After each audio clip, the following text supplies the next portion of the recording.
Virtual reality is no longer science fiction. These days, new technologies are opening the door of VR to the field of journalism. Why is it so exciting?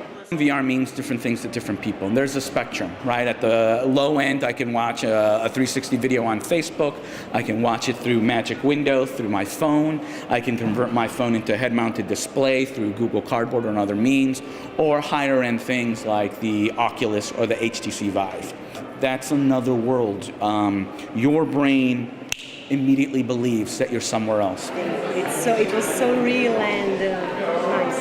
And I can see the future in this really.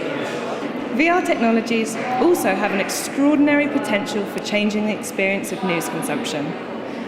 Latoya Peterson is the deputy editor of The Undefeated.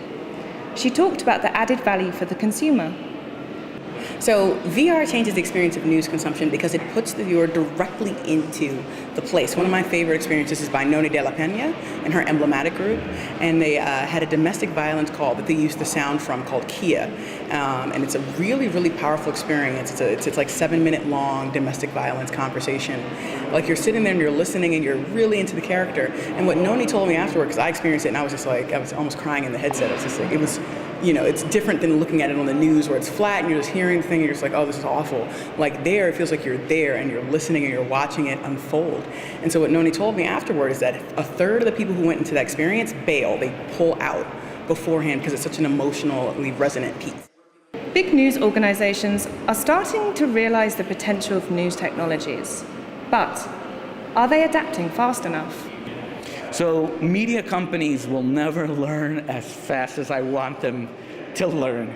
I've just accepted that fact. There's a culture of realizing that technology is changing and we need to evolve with it and get ahead of it. So while I'm never going to be satisfied by how quickly they adapt, I will say that they're adapting and they're experimenting.